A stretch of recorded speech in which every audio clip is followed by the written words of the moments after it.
Hi everybody, I'm doing a Zodiac energy reading. Aquarius, this is for you. I'm going to be tapping into the Aquarius collective, high vibrational consciousness that's guiding you on your path in this lifetime. And I'm going to be tapping into the energies of October of 2022 to see what the most meaningful wisdom and healing is that I can share with all of you. It's interesting because what's echoing to me is to remind you that this is a timeless message. So if you happen to be Aquarius and you're watching this and it's years into the future, it's a divine time. This is the right message for you right now. So I'm going to relax. I'll close my eyes. I'm going to go into a journey state and I'll be sharing everything that I see and feel and experience in order to bring you into a space with me and guide you through some learning. We're going to have some fun. This is a conscious event. We're awakening. We're doing it together. Okay. You ready for this? Aquarius. That is true. Everything that I'm saying about time and about consciousness and about awakening is true. I feel like you know more about this than I'm able to pick up on. I seem to be sensing it and then speaking about it without really realizing it. It's an unconscious versus a conscious moment, and I'm becoming more conscious about it. Aquarius, that means you're tapping into something. It's coming out of you and it's timeless. And you're moving from an unconscious to a conscious awareness of it. And maybe it's surprising you. Maybe you ever have one of those moments where something just comes out of your mouth and you're like, holy crap, did I just say that? Did I just say that? What happens when that happens? You're tapping into something and you're fully tapped into it and you're letting it express through you and you're finding your voice in a new way, a new conscious relationship with who you are in time and on earth. This feels also ancient to me. I keep feeling like I'm part of the Egyptian pyramids. And I feel like I'm part of the inside. If a pyramid could be completely hollow, what a big and unusual place to go inside of. And I don't know that they're completely hollow on the inside, but I experienced myself in a pyramid that reminds me of the Egyptian pyramids and is hollow on the inside. And it's full of the color brown, and the brown glows. It actually glows. Can you imagine glowing brown light? How strange, right? And I see you in the center, all right, of the pyramid. And in the center of the pyramid, there's a wheel that's turning, and it's turning clockwise. And it's carved out. It looks like it has some really interesting old writing on it. And you don't know where you're turning on this wheel. Okay. The wheel obviously is going to turn you around. So you'll be facing 12 o'clock and now you're facing 6 o'clock and now you're facing 9. And it's going to turn you around so that you're facing in different directions all the time. It's turning you so that you're always facing in new directions. But it seems to me like Aquarius, you want to just be facing forwards. Like you want to be moving straight ahead. But you're kind of attached to the wheel and the way the wheel turns. And you're not actually honoring yourself, your relationship with the wheel. Because if you honored it, you would actually be turning and seeing all directions, in time. You would be seeing all directions in time, but you're avoiding that. Only to look in one direction, which would be like 12 o'clock. That's not necessarily a bad thing. What echoes back is that is okay. But what I say is, what is the point of this wheel? What is it symbolic of for your life? How is this message to empower Aquarius? Seems a bit mysterious to me. It seems like it's ancient. Seems like it's about time. It seems like it's in what direction are you facing? All right, still mysterious. I'm going to relax. Continue to watch here.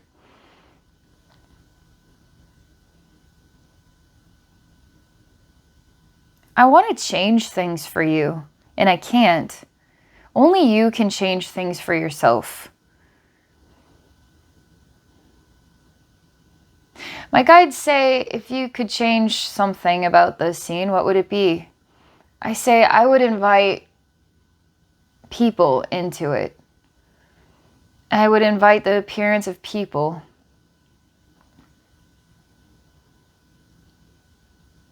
And that you felt the presence of people in your ancient pyramid on this wheel of time, that you felt the presence of people that were there with you through the experience, and that you were sharing in the experience with them, that you were even the center of their experience.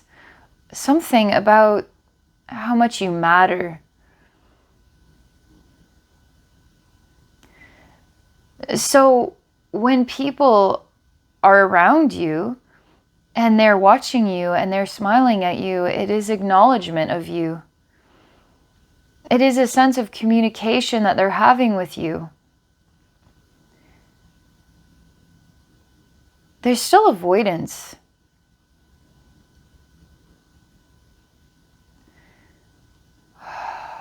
I'm going to relax and just let time happen, okay, for a moment. And there's nobody here but you.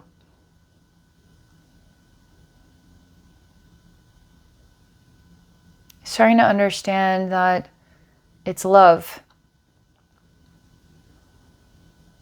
And that this ancient pyramid and time are a part of your heart.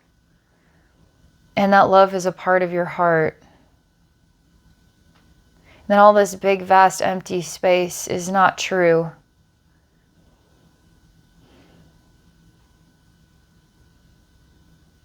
I'm wondering here, Aquarius, if October, you might be craving something of history, perhaps.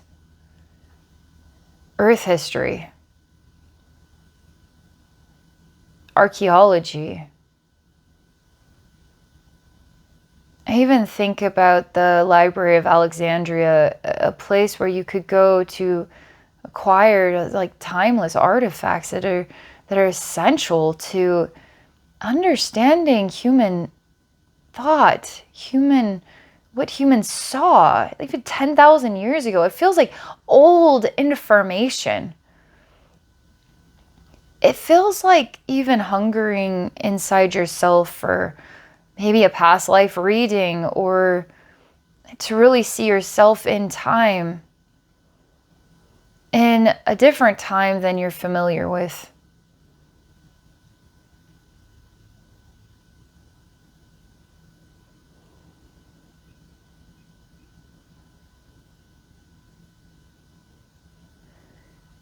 I do feel the conversation is inviting more feeling, more feeling alive, awake, but something of a missing link still exists here.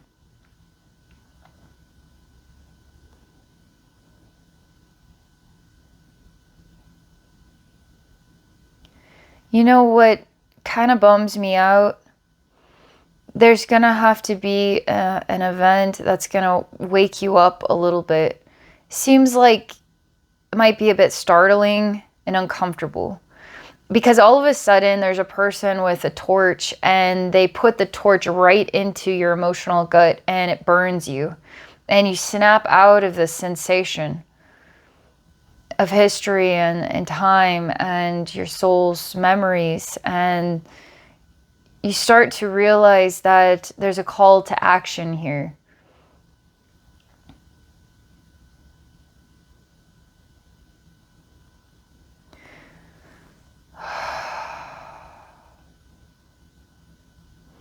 All right, another thing I'm going to tell you. This is about a space between life and death. And this isn't necessarily you die, you go to heaven, and then you process your life, make some decisions on the next life you're going to live, and then are born into that life. Like a space in between. This is like more of a wandering lost soul energy, okay?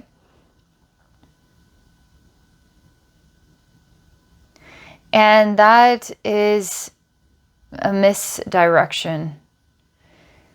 Because in eternity, when you're a wandering lost soul, you will find that to make a lot of sense forever. And it's very hard to get out of that space in between. What would cause a soul to be attracted to that in time? You will have no responsibility to yourself or to others. You will have no responsibility to exist. You'll have no responsibility to the love and appreciation other souls have for you. And whether you agree with that or not, shame or defeat, any emotions you've ever had, you are free. But you will remain forever wandering, basically, without identity. So you have to give something up in order to get something. But what you are getting isn't necessarily what you want. You need to stay focused on being alive, being present and being alive, and surround yourself with people. That is going to ignite something. That's going to heal something. Seems a bit without definition, but maybe this is definition enough. Interesting. You know what I just realized?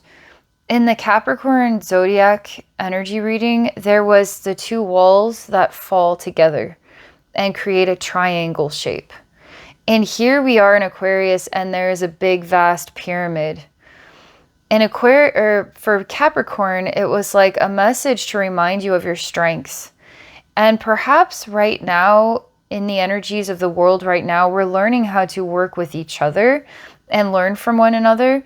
If I could bring in some Capricorn here, it might empower the Aquarius energies to discover what your Aquarius strengths are.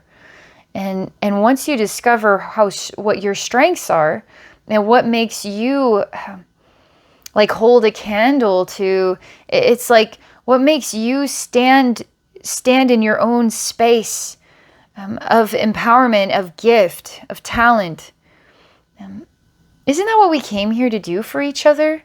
And isn't that what we came here to be strong and bold in? Is what makes us strong? And don't we have permission to be that strength? Isn't that what you're waiting for, an activation? And perhaps it goes deep into your soul roots, into ancient earth, an activation for Aquarius that you're perhaps waiting in time for. It's time for you to get out of the space in between the life and the death and to come back to yourself and to realize that you are alive as a gift here on earth to all of us. And we all value and appreciate you. I like to think of it like this. What if there were no Aquarius in the whole planet? Don't you feel like there'd be a major missing link to the way the world would turn here without you in it? That's why you're so precious. And to discover what makes you as an Aquarius and you as an incredible soul and you as a human being on earth right now, to discover sort of the mysteries of you, I feel like that's what October is all about. And that's what this message is conveying. All right. I'll let you digest that. Very interesting. Thank you so much for being a part of this experience with me. If any of you are interested in working with me one-on-one for a session, this is my opportunity to take a look at anything you have going on and provide a psychic analysis of it to help you. Come visit me at my website at abbeynormalswisdomquest.com. I'm also on Patreon, so check out my community at patreon.com/abbeynormalswisdomquest. All right, have a great day, Aquarius, and have a wonderful October.